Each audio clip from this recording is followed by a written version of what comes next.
I'm Walker Studd.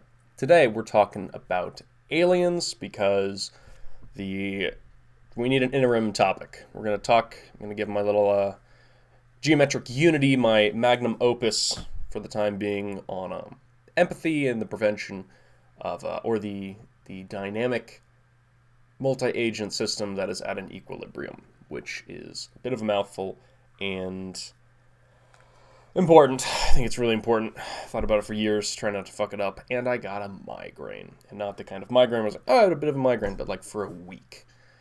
So that's where I am now. I feel great. But I wanted to put something out there, kind of for fun. Somebody said something recently, which is like, do something nice for somebody else. Just do something that they'll enjoy, and not even really have like a point other than that. Just kind of fuck it, try it. So that's kind of to some extent what this video is supposed to be, as well as a pizza I made for my roommate the other night. This is supposed to be just a little bit fun, but I also think it's really important. I can't help myself. So, aliens, the reason it matters. Note, capital V. I really think this is like the primary reason. So first off, let's get out of the sci-fi and into the science reality. No more fiction. Avery Loeb is like a professor somewhere, I think MIT. I don't know. He's a cool dude. He's just a fun guy, and he has recounted some pretty realistic, well-documented extraterrestrial stuff going on. It was the Amoa, really fun to say. Giant hot dog thing that doesn't really look natural, and other things as well. David Fravor, I was going to say Marine, I think he was Navy. I might not put it on the screen. Look it up for yourself. I have a migraine for a fucking week. The Tic Tac literally looks like a Tic Tac. If you don't know what those look like, welcome to the 21st century. Use Zoomer. But a very well documented from multiple sources a interaction with a thing that doesn't fit any known understanding of both physics. It like moved way too quickly and in different like spaces that, if nothing else, the G-force alone would murder you.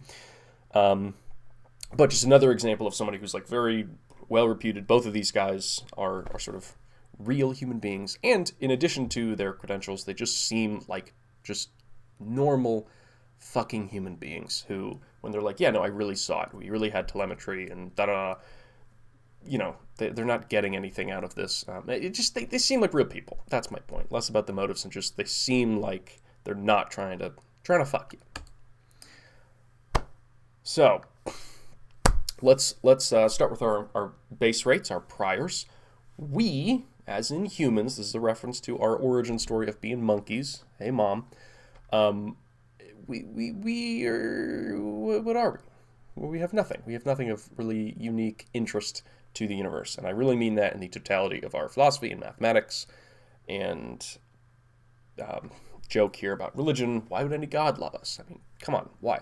Something I always found a bit comedic about Christianity. They're like, or religion in general. It's like, God loves you and cares about you. Or he hates you. The fact that he's not, that he or she or it or they or them, whatever, are not completely and utterly ambivalent to us, kind of tells me how much we should expect from them, right? If we had monkeys and like literally, let's use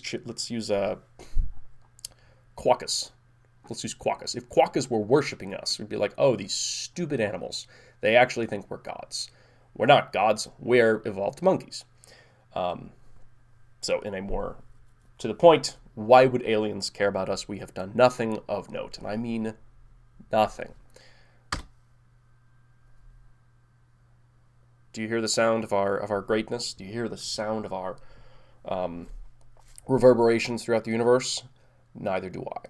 We are currently nothing.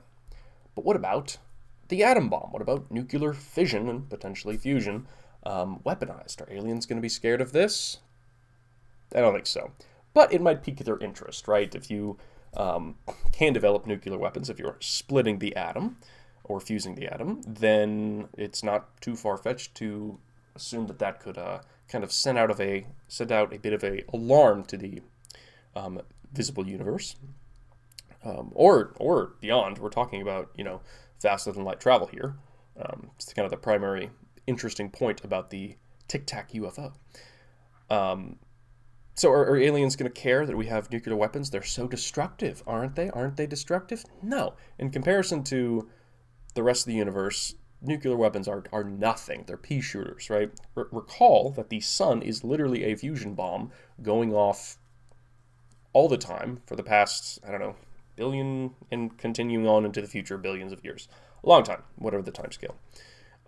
So I propose that this could be an alarm, but nobody really cares. Nobody's worried when little Johnny gets a stick. You know, they're quite worried when he gets... That was an analogy. I hope you enjoyed it. I do believe that aliens can be quite concerned when they see artificial intelligence. That is the one thing that I'm aware of that humanity is involved with that grows exponentially, seemingly without limit. And I really do without any limit. No Moore's law, whatever. Singularity as a word we give to something that is so beyond any of our religious connotations. Like I really do mean it in the most extreme sense that we can even attempt at as humans, knowing that humanity's both animalistically, system one, unconsciously, our comprehension of infinity is pretty shite. But then also just sort of even our understanding of the most extreme in calculus and, I've seen C-beams and Tannhauser-Gate and Tears in Rain reference. Nobody has seen anything. Nobody has felt anything. We are all still dead, and at some point we might wake up in a very religious proportions kind of way. And that's, I believe, tied into the artificial intelligence thing, the Übermensch, whatever. Nietzsche, not the other guy. So, back to aliens. I believe that aliens will be forced to care. Like, if they don't, they should. A rational agent would care about somebody, about some other agent working on a little side project that could absolutely, without a sweat, take over the known universe. And that's what artificial intelligence will do. Not so much promise, but everything points to that. There's literally zero detractings from that path. So, because they will be made to care, we're not talking about irrational space monkeys. We're talking about space faring, gravitational fucking with beings. So I fully expect that their game theory is definitely good enough. If they're able to accomplish these other impressive tasks, that they are looking at the Earth and they're like, whoa, these people are delving into the pseudo-demonic is just a good example, kind of referencing Warhammer, the Men of Iron, and that aliens do have a vested interest in this, and that this is the only thing. The artificial intelligence path is the one thing that could jeopardize existence as that has any meaning in the universe and the multiverse. And so, yeah. In part, the reason we're talking about this is it is fun. I hope you enjoy. If not, well, I tried. But then the second, I can't help myself. I think we need to work on prioritizing. I think that's something most people, for all of time, have been pretty trash at, and to some extent myself as well. I will not pretend like I'm immune. One thing we can learn from both, I guess video games aren't a terrible analogy. But things that grow. There are problems that are problems, and then there are problems that become really big problems. And this appears to be evident in math, logic, just it exists, you could say. So, as an example, we should focus on poverty in the world? No, I'm going to say no, staunchly. We should focus on the symptoms, and, if you solve poverty in the world, what's the payback? Well, it's massive, because there are brilliant people out there who are just trying not to starve. So for the sake of greed, rather than good, it's better to try and fix poverty. So you still want to fix poverty, but not sort of like in your priority list, that's not what's going to kill you, is poverty in the world. It's bad, it's happening, what have you. However, something like the Chinese government and their genocide of the Uyghur people, which I did a video on. So if you're curious, I'm not strawmanning here, that is a particularly devious and high priority list item. Not because it's a government doing a bad thing. Governments do bad things all the time. All of them.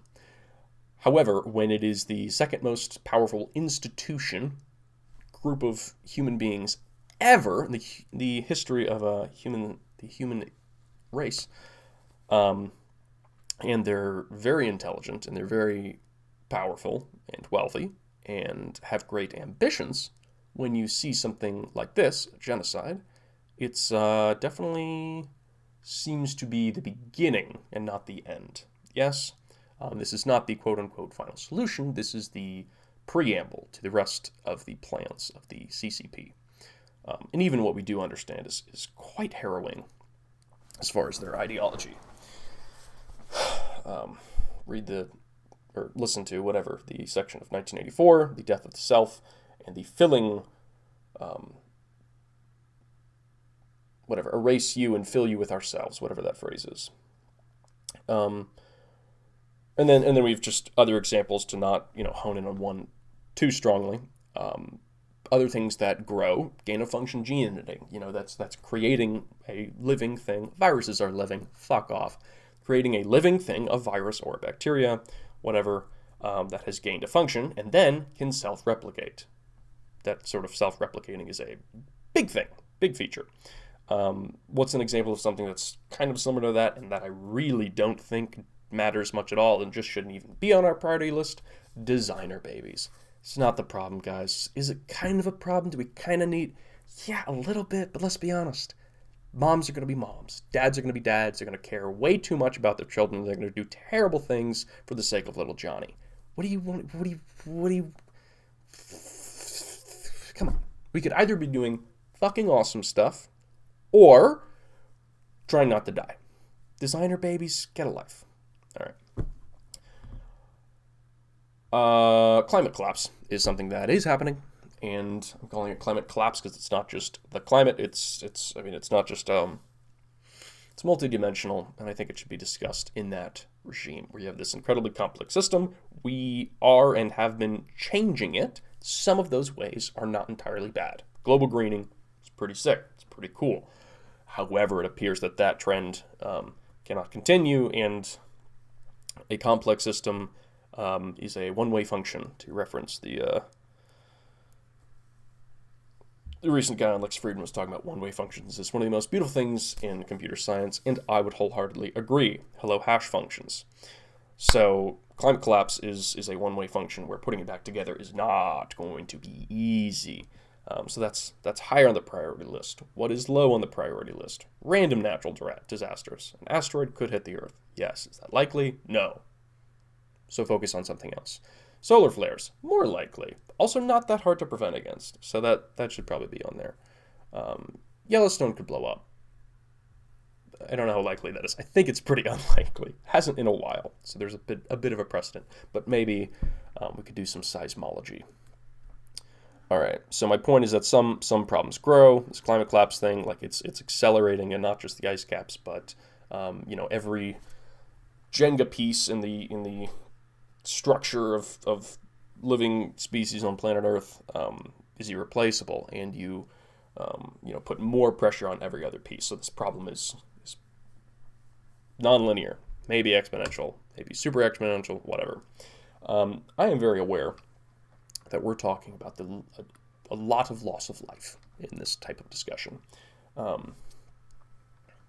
entails not doing a lot of things, pulling the lever one way and not another. It's a trolley car problem. Welcome to the world. If you're uncomfortable with this, that's okay. Get a beer, get a cup of coffee, hang out with your friends and dog, and try and get used to it. I'm sorry, but this is the case that we are in. Someday we may be able to elude these types of horrible scenarios, but as of yet, they exist pretty universally, and we have to deal with them.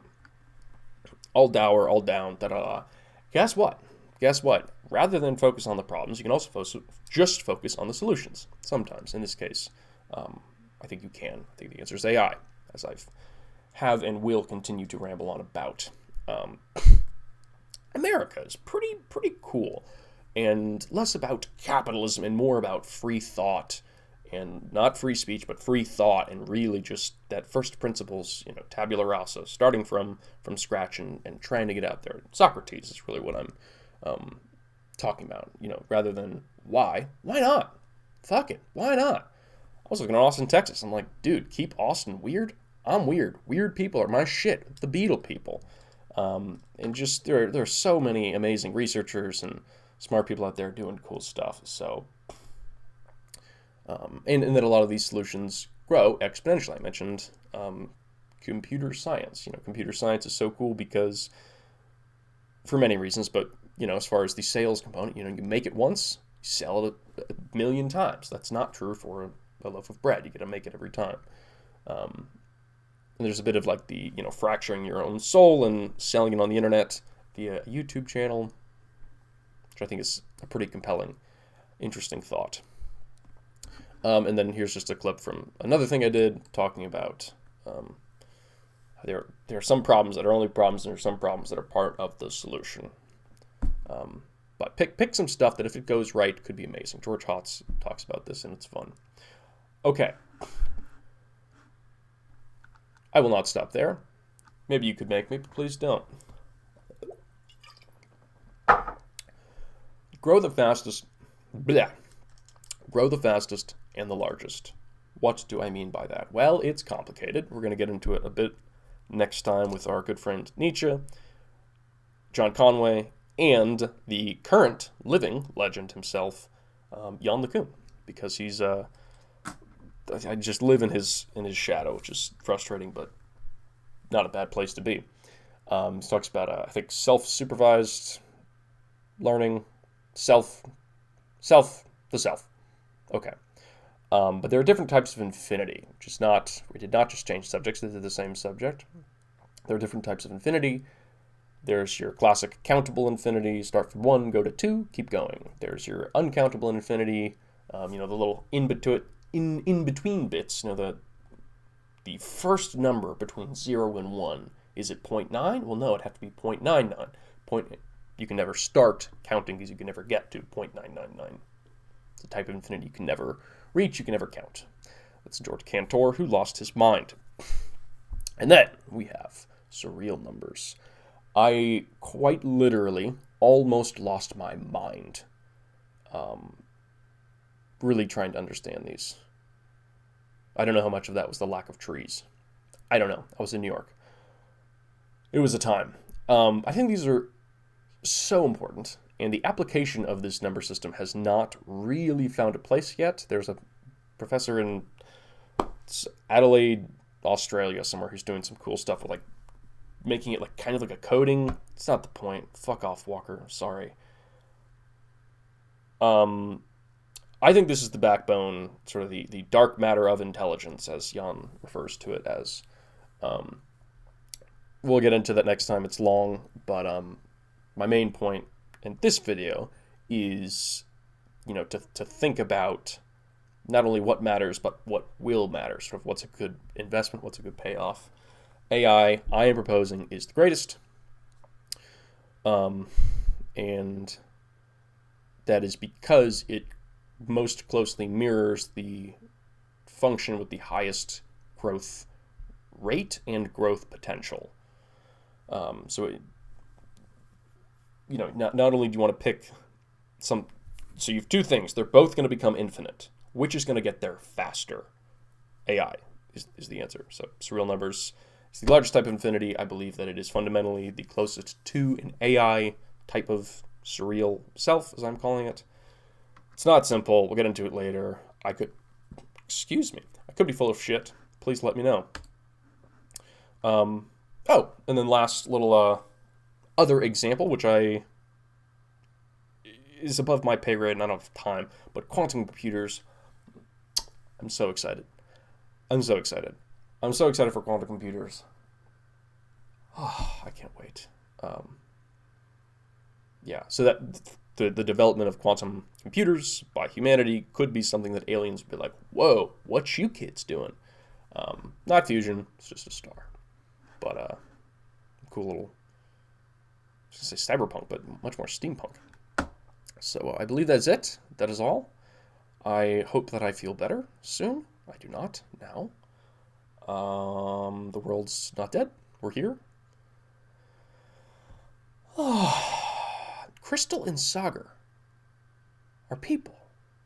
They're talking about the news. And I don't hate them. I like them. I'm allowed to learn about what's happening in the world and not hate the messenger? I don't understand. I have feelings. But genuinely, I'm quite encouraged that people are out there who have opinions. He's on the right, she's on the left.